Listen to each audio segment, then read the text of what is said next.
បាទសូមជម្រាបសួរពុកម៉ែបងប្អូនដែលកំពុងតែតាមដានទស្សនាវីដេអូបាទថ្ងៃនេះគឺខ្ញុំណែនាំជូនពុកម៉ែបងប្អូនពីប្រភេទម៉ាស៊ីនបាទថ្ងៃនេះគឺយើងដំឡើងជាមួយនឹងម៉ាស៊ីនសូនចំណីទេប៉ុន្តែគឺគាត់យកទៅកែច្នៃមានតែគាត់យកទៅសូនជាជីគ្រាប់ហ្នឹងហើយតែបងប្អូនតែងតែស្វែងរកជាមួយនឹងជីម៉ាស៊ីនប្រជីអញ្ចឹងបងប្អូនអាចប្រើប្រាស់ជាមួយនឹងម៉ាស៊ីននេះបានបាទគឺយើងកែច្នៃដំឡើងសូនសម្រាប់បងប្អូនដែលមានជីកប៉ុសបាទយើងអាចកែច្នៃទៅជាជីគ្រាប់ដើម្បីលក់ទៅលើទីផ្សារបានណាហើយពីមុនគឺគាត់ប្រើនៅខាងក្រោយខាងក្រោយធុងលឿនខាងក្រោយប៉ុន្តែវារៀងម៉ត់ច្រើនពេកវាធ្លាក់ម៉ត់ច្រើនពេកអញ្ចឹងគឺគាត់ប្រើជាមួយនឹងបាទម៉ាស៊ីននេះបាទគឺ 0G បាទប្រភេទជីគ្រាប់យើងអាចកាត់តាមទំហំលីវបានណាហ្នឹងចង់បាន3លី4លី5លីតាមទំហំរបស់វាបានអញ្ចឹងមានភាពងាយស្រួលហើយចេញមកគឺល្អបាទគឺល្អអញ្ចឹងគឺចេញមកគឺជាប្រភេទក្របជីដែលល្អតែម្ដងបាទទាំងកម្ចាត់ទាំងមេរោគដោយសារវាមានកម្ដៅបាទក្តៅនៅក្នុងនឹងកម្ចាត់មេរោគបូកសំជាមួយនឹងការលាយបាទសារជាតិសម្រាប់មេរោគបន្ថែមទៀតអញ្ចឹងគឺឲ្យជីរបស់គាត់កាន់តែមានគុណភាពល្អហើយទីតាំងរបស់គាត់គឺបាទនៅខាងភ្នំពេញថ្មីណាតំបន់សេដ្ឋកិច្ចពិសេសអញ្ចឹងគាត់ចែកចាយទីផ្សារហើយខ្ញុំមើលទៅគឺទីផ្សារល្អមែនតើសម្រាប់គាត់ជូនពរគាត់បាទជោគជ័យជាមួយនឹងការងារនេះបន្តទៀតហើយបាទសម្រាប់បងប្អូនយើងដែលមានបំណងបាទចង់បង្កើតអាជីវកម្មផលិតជីបាទអាចតាក់ទងបានណាយើងមានការដំឡើងជូនផ្នែកបងប្អូនបាទហើយបងប្អូនចង់បានຂະຫນាត់មួយណាទំហំមួយណាអញ្ចឹងវាមានតាមប្រភេទຂະຫນាត់តាមទំហំរបស់វាដែរតាមគីឡូប៉ុន្តែភាគច្រើនគឺខ្ញុំឲ្យប្រើទំហំនេះសិនណាហ្នឹងហើយដោយសារអីຂະຫນាត់នេះយើងអាចប្រើបានច្រើនបើយើងទិញຂະຫນាត់ធំវាល្បឿនវាខុសគ្នាតិចតួចទេក៏ប៉ុន្តែយើងមិនបានច្រើនដូចនេះទេណានេះយើងមកថាវាបាន500គីឡូអញ្ចឹងវាបាន1000គីឡូមួយតោនដែរប៉ុន្តែបើសិនជាយើងប្រើប្រភេទផ្សេងបាទវាបាន1តោនដូចគ្នាប៉ុន្តែតម្លៃវាខ្ពស់ឡើង7000ជាងអញ្ចឹងវាខុសគ្នាដែរអញ្ចឹងនេះតម្លៃវាធូរថ្លៃជាង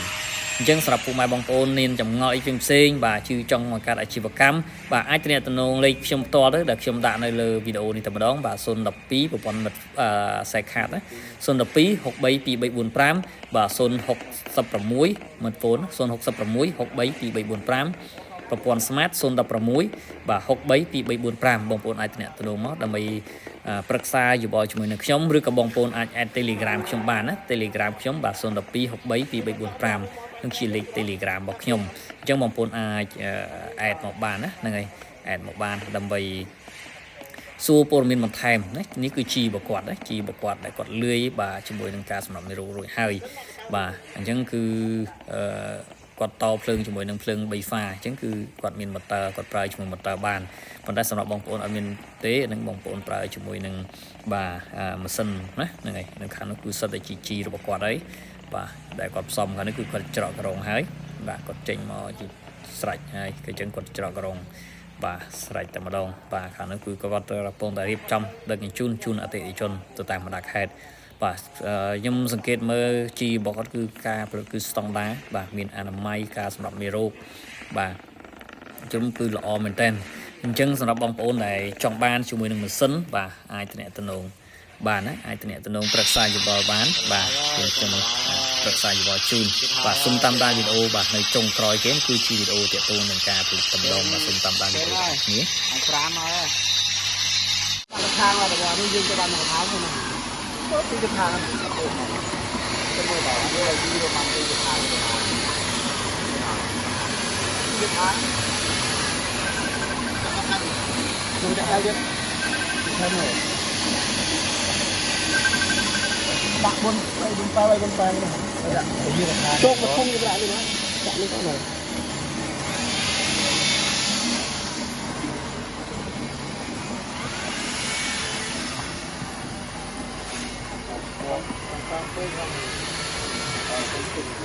This may be hot, dry, 2 days, 3 days.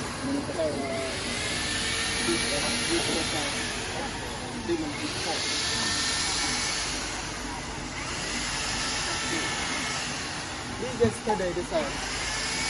yesterday, this cold, yeah. I think,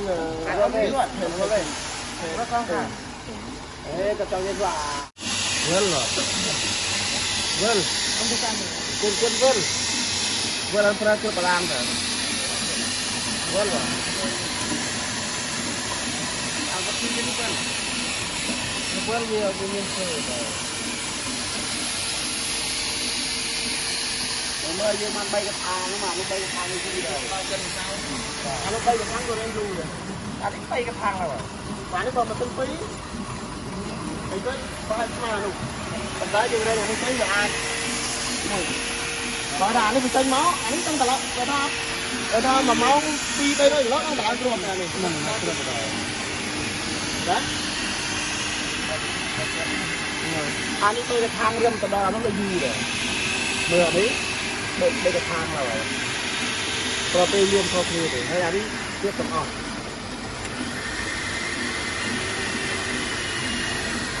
mà nó chưa lo chưa tục on